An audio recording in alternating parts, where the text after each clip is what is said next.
Hello, I'm Tony May. Welcome to our show. Tonight on Growing Up Strong, we're going to talk about reading. If you're a fan of PBS, you know that we say reading is fundamental, but it's a lot more than that. Welcome my guest this evening, very familiar face when it comes to literacy, Darlene Kostrub, recently retired after 21 years as the CEO of the Palm Beach County Literacy Coalition. So you're here, but still talking about literacy. It is, of course, my lifetime passion, and I love to talk to folks to get them excited about getting their kids and grandkids reading and enjoying books. And speaking of kids reading, that's really what we're focused on in this topic. Is it surprising to you after 21 years, and we've been talking about it together at WXEL for a long time, that kids in first, second, and especially third grade are still kind of struggling with the concept of reading? You know, it's very challenging because almost half of our kids in third grade are not reading at grade level. They're not reading proficiently. And that means they're going to have a very hard time succeeding in school, and really probably about a large percentage of those kids will never graduate high school because they're not able to read by third grade. So third grade is kind of the king point of, if you're not getting it now, you may not get the high school diploma. Absolutely. And the reason is, up until third grade, the focus of education is to help you learn to read. Okay. But after third grade, you have to be a good reader, because then you will be reading to learn. And very difficult if you don't have good reading skills. Now, I know you've studied this issue. There's no one I would go to more quickly than you to ask this question. Why? After all the, research that's been done, the programs that you and your partners have put out there, why are kids still struggling with this by third grade? You know, there are many, many reasons, but one of them certainly is poverty. And many of our kids grow up in poverty. Their parents are not readers. They don't have books in the home. They're not exposed to it. And so they get to kindergarten, they sit down next to your kid or mine who've been read to for many, many hours. And it's very hard for our schools to ever catch them up. And speaking of read to, that's really important, because most people are probably thinking, well, my kid's one, how can he read? But if he's hearing you read to him every day, every night, going to free library programs, he will, by research, right, be a little more at least acclimated and perhaps successful at reading? Very, very crucial, because a lot of times parents will think, oh, I don't really have to worry about reading. I'll just wait and let school take care of that. But really, you should start when your child, we have a wonderful program called Reach Out and Read that starts when kids are just 6 months old, exposing kids to books and giving families books so that they will start sharing books, even if, of course, the kid can't read that early, but get the child familiar with the concept of reading. And speaking of that, you're the Palm Beach County Literacy Coalition and the Children's Services Council just recently kicked off at the end of last year a new campaign, all aimed at exactly what we're talking about. Happily Ever After begins with reading. Let's talk a little bit about, why was this important to do something together and to get the word out like you are? It has been one of the most exciting times in the history of literacy in Palm Beach County, is for the Literacy Coalition and Children's Services Council to partner together on this Happily Ever campaign.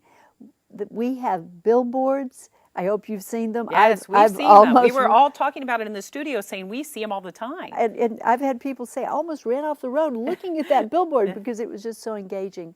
But the Happily Ever After campaign is built around the idea of fairy tales, which really cross-cultural, everybody can relate to. And we're just getting kids and families excited about all joining together to be reading as families. And I know it kicked off with free books at many, many locations. Talk a little bit about that. That was phenomenal. Again, I just don't know that it's ever happened until the generosity of Children's Services Council made it possible. Last September, we were in, folks were in all of the public schools giving out free books to 80,000 children. But I should say, they weren't just giving them out, they were giving those 80,000 children the opportunity to select a book from an array of books, because we know that if a child can choose the book, they're much more likely to read it. But kids took the book home. They couldn't believe that they got this free book to take home. So the choosing part, that's interesting because I know I read in the research is also important because they feel more engaged. That's right. Then they really, well, it's on a topic that they like and something that appeals to them, and then they're much more likely to read it. And you keep referring back to the parents, grandparents, caretakers, whomever's with them, making sure that they're reading to them or reading with them. I know you have a lot of programs going on that try to engage the adults. Are those part of this as well? Certainly. Actually, Children's Services Council and the whole national campaign for grade level reading are very focused on school readiness. And the Children's Services Council funds 3 programs that the Literacy Coalition is very involved in, and those are all focused on preschoolers and getting those children exposed to books and to early learning. And school readiness, you mentioned the 3rd grade earlier. How important is it that these kids kind of follow this format that you have, this research-driven program, so that when they hit the 3rd grade and all of a sudden they're being tested, do you see a difference if they're doing what is set out here with this program? Absolutely. You can see a tremendous difference in the lives of these children if they've been exposed to books, if their parents have gotten engaged, if we've been able to reach the parents, put books in the hands not just of the children but of the parents, and really encourage them to share these books on a daily basis. Makes tremendous difference. We have one of our programs, Parent-Child Home, that they actually have documented children that were in that program as preschoolers are much more likely to be able to graduate high school and Really? have bright futures ahead. That is just so interesting. I know one of the programs that's more new as well is in pediatricians' offices. And that's with you all and CSC as well. Absolutely. And it's so exciting because when we first started Reach Out and Read years ago, maybe it was with about 8 pediatric clinics. 8. Now we're in 32 and still growing. Wow. But it's really building on the power of the pediatrician, that the parent really respects the advice of the pediatrician. And so at every well-child visit from 6 months until 5 years of age, the pediatrician gives a book through the generosity of Children's Services Council, and the pediatrician talks to the family about the importance of reading daily to their children. Well, we had a few minutes to join one of the pediatrician's offices and see how this all works, what Darlene's talking about. We're going to take you there now. Okay, so that would have rolled. So, can I keep going?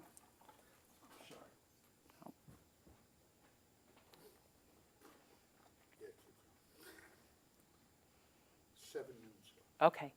So with programs like the one we just saw in that story and the others you're doing with the Children's Services Council, I know you're kind of sitting back and watching how it all goes now, but your heart is still in it. Do you think that the partnership is really going to expand the message more than just Literacy Coalition could do on its own? Oh, for sure. And that's why we're so excited to be partnering with Children's Services Council and the local libraries, the school district, United Way, Palm Beach Post. Just so many wonderful partners are getting so excited about this that they are taking the message into all their spheres of influence. So I think we're going to really see a very broad community-based, really groundswell to emphasize the importance of reading.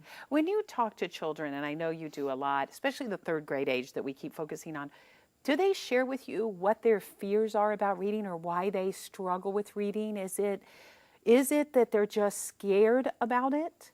I honestly think a lot of it begins in those preschool years, and then as they go to kindergarten, if they enter kindergarten and they don't have the rudiments, if they're not familiar with books, that's why Children's Services Council also funds another program that we do called Budding Readers, where we're working with 3-year-olds to help them get familiar with books, familiar with the concept of print, so that when they get to kindergarten, they'll have a chance to succeed. Now, how much, and I'm sorry if this throws you, but how much do you think technology is changing what you, the Literacy Coalition, this kind of campaign will do? Because books are great. I'm a big fan of books. You and I were talking. But let's face it, the 3-year-olds of today may not hold a real book. Everything may be on a tablet. I am so glad you brought that up because certainly the Literacy Coalition is totally into technology, and many of our programs integrate it and really value it. What I'm concerned about in our society is the lack of verbal interaction. It breaks my heart when I go out to eat and I sit next to a family where there's 6 people sitting at a table and everybody is on a device and nobody is talking. The real impact of our programs is to encourage verbal interaction. It's so important that a child be talked to. When you get in your car, don't just turn on the little television screen there. Talk to them about everything you're seeing as you drive down the street, when you go to the grocery store. Ask them questions, get them engaged. But the number of words that a child is exposed to by the time they enter school is really crucial. So we value the technology, but we have to use it and let it be our friend, and don't let it take the place of talking, singing, interacting with our kids. And I know you said when if you're proficient at reading in 3rd grade, you also have a better verbal aptitude. You also are a better analytical thinker down the road. Is that what you were saying earlier? Absolutely true. It's just so important that children really be able to be very proficient in reading and be able to do critical thinking skills.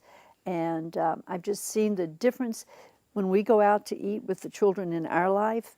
They don't even think about bringing a device because they know we're going to sit there and talk about what they did and what they are doing and what they like. And I just really encourage parents to really talk with their kids.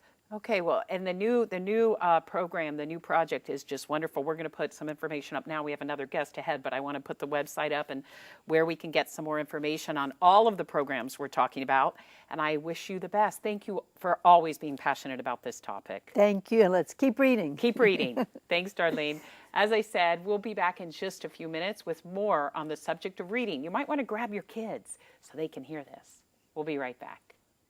When I was little, I'd throw my blocks and bite my friends. My parents said I didn't know how to control myself, and that made them really worry. But then they learned new ways to help me be my best. Now we're all happier. That's why Children's Services Council offers information and support to parents, because children do better in homes with less yelling and more hugging. So kids like me grow up healthy, safe, and strong. So Darlene told us a lot about what's going on outside of the school system. We want to hear about what's going on inside the Palm Beach County School District. For that, joining us is Debbie Battles, the Director of Elementary Education. Welcome. Thank you. So we heard a lot about kind of some of the unique programs that get kids excited about reading, but the school district is really committed to that as well, especially this year. Absolutely. We have a huge emphasis on literacy instruction in elementary school, and this really came about by looking critically at our data and knowing that we needed to make some changes instructionally as well. And the data kind of showed what? So looking at 3rd grade data, 3rd graders reading proficiently by the end of the year is critical, and there's a direct correlation on reading proficiency, graduation, and then future success. Which I'm amazed by. Darlene mentioned that, and you were saying, yeah, 3rd grade is really the key. So when you saw the numbers weren't as strong as you had hoped, what took place? So looking at our data here in Palm Beach County, 54 to 55% of our students are reading proficiently in 3rd grade. For us, that is not good enough. And the research shows that students not reading on grade level, by the end of 3rd grade, 16% of them don't graduate from high school. Wow. And if you compound that with poverty, children who live in deep, heavy levels of poverty, that number more than doubles to 35% not graduating. And is from high that just school. lack of access to reading, to books, as Darlene was saying, things like that? They can't get the books to even be able to read. Absolutely. Okay, okay. So- So the district then? So looking at that, we came together and said we need to do something different. And there's cycles every 5-6 years of adopting materials for instruction. And this year we did something a little different, and our committee was made up of parents, community members, teachers, school administrators, and district administrators. And they looked at all of the reading materials that you could possibly use in the schools and really came up with a different approach for this year. And so the approach is, you and I were talking a bit before we went on, kind of out of the box for probably most parents and grandparents that are watching. Talk about that. So parents and grandparents are probably used to getting the textbook, the traditional textbook. The big textbook. Yes, the one that weighs down the backpack. Exactly. And this year for literacy, Rather than adopting a textbook, we adopted thousands of books that we were able to put into the hands of our teachers and students. And when you say thousands, in all ranges of themes and topics, so that a child could actually pick a book that would interest them. Exactly. Okay. So we were able to equip every school, every elementary school with a book room, and the resource book room contains books from level A all the way to level Z, and there are multiple books that teachers can pick for instruction, and that book room has over 5,200 books in the book room. Also, every classroom teacher was provided with a classroom library of 200 books for the students to access. Like you mentioned, picking a book that they're interested in is real important so that they want to read it. So they do have the access of a classroom library as well. So I know that Darlene mentioned it, and you know a lot about the research that shows a child's more excited to read if they're reading something they want to read about. Exactly. So that's kind of the basis of this? Yes, and it's coupled. We have time where the children are reading independently. Okay. And we've taught them how to select books that they're able to read independently, and they're able to get books that interest them. And then also there's a time where the teacher pulls a small group of students to the table, and the kids have similar needs, and the teacher carefully selects that book based on their instructional level and based on what they need in order to differentiate instruction for them. So in any classroom you could have really good readers and children who may not even barely know English, so they're just learning to read. Sure. You're saying those now, rather than one big class, one textbook, get broken up into smaller groups? Correct. Okay. Actually, the literacy block is broken up from whole group, small group, and independent work to whole group. And the whole group will begin with a big book or a text that all the children can see or have access to. The teacher is demonstrating, modeling, teaching the reading strategies. And then they break up into small groups, and that's where the differentiation comes in with the small group instruction as well as the independent practice. Now I know you're just doing this, so I can't ask you for, outcomes yet, but what is the reaction of the teachers and the parents that are, in the different classrooms? Well, we know we can't just say, here's thousands of books, Yeah. have at it. And so our initiative is really focusing on professional development this year for the teachers as well as for the administrators. So we have been able to hire the best reading coaches to take on this initiative and to work with teachers and to really show them how to do that, how to look at the students' data, analyze it to see what the students need, and then how to form those groups in order to provide instruction that's best for each student. And I know, again, I like to relate to our audience watching. They may think, well, you just read a book to a child. What do you need reading coaches and all this for? But it's not as simple as that. We need to intentionally teach strategies. So when they're independently reading, if they come across a word they don't know, if they come across something they didn't understand, that they have a toolbox that they can carry with them that transfers really everywhere. If they're in math, if they're Exactly. science, social studies, the real world, these tools they'll be able to carry with them and apply strategically when they don't know or if something is challenging for them. And that's what I was going to ask you. We focus on reading, and we're talking about grades for reading, but really without reading, and Darlene mentioned this in the first half of the show, you can't, how are you going to read a history book, read a math word problem? So is that why the district chose to really intensify this area of the school day? Absolutely. It does have a lasting effect across the entire school day. What, you've been doing this, you were in the classroom prior Yes. to, okay. Yes. So as a teacher, do you get excited when something new like this comes in and maybe gives you a better chance at success? Absolutely. And this is something where some of our schools have been working really hard on the differentiation, the whole group, the small group, the balanced literacy approach. For other schools, this may be something a little bit new for them. So for me, anytime you find something that's proven through research and you've seen success in other parts of the country and state, we need to jump on board and give our students every possible opportunity to improve. And speaking of every possible opportunity, Darlene and I were talking about parents, grandparents, aunts, uncles, caretakers, whomever is, the adult in that child's life. As a teacher and as a district director, how important is it that the parent or the adult back up what these kids are doing in school when it comes to reading? It's so important. If you think about the time that we have the students in school, they need more time to practice. And we give the children an analogy of running. If you're going to run a marathon, you can't just say, tomorrow I'm running a marathon. You have to practice. You have to continuously build that stamina. And we need more than just the school day in order to do that. So outside of school, evenings, weekends, summer is huge.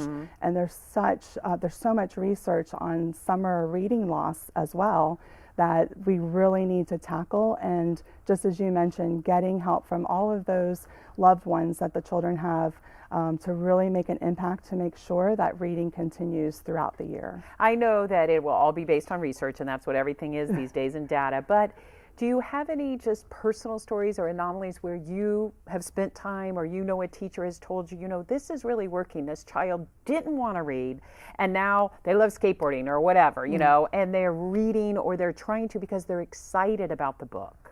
You know, I had a child who I sat down with one day when I was a school principal, and I said, tell me about the reading that you do at home. And she said, I don't read at home. Why not? And she said, well, I don't like to read. So I told her she wasn't reading the right things. So we discussed what her interests were. We went to the library, handed her a stack of books that had to do with all related to her interests, and she brought them home, and her mom called me and said, you know, I can't get her to stop reading. Wow. And the impact that that made was she wasn't finding an interest because she wasn't reading things she was interested in. Once she developed that love, it continued. And I think that's one child. We have thousands of children that we can make the same impact with that might be reluctant or hesitant, and really getting books that are at their level so they're not frustrated. Exactly. And then continuously building on those levels, and they're going to taste that success and want more. Because like anything, you mentioned running, if you're you know, hardly can run a mile, it's hard to get excited about a marathon. But if you're enjoying your run, you're outside, it's pretty, you know, you can definitely go further. Same thing. Do you find that, I know a lot of our viewers find that technology is reading's worst enemy. Darlene said it just annoys her when she's out at dinner and everyone's on their, you know, little computers, namely cell phones. Is it more challenging to get kids interested in books when they're used to such short, you know, phrases and you know, icons and things that they don't have to spell and read? What we found with this new adoption, where we've had thousands of new books in the schools, the kids are excited about getting that fresh new book in their hands. Wonderful. That's wonderful. And we're giving them access. So in the past, if they had a textbook, maybe they weren't able to take that big textbook home, and that was used in the school, where now kids are checking out books. They're putting them in their little individual book baggies in the classroom. They're taking books home to read. So I think if they have the access to it, there's nothing greater than the feel of a real book in your hands. Exactly. And I think this is a great way of tackling that issue, because you're right, technology has really taken over. What does success look like? I know this is a new launch. I know you are intensively training people and getting the teachers up to speed on this new approach. But what does success look like a couple years from now?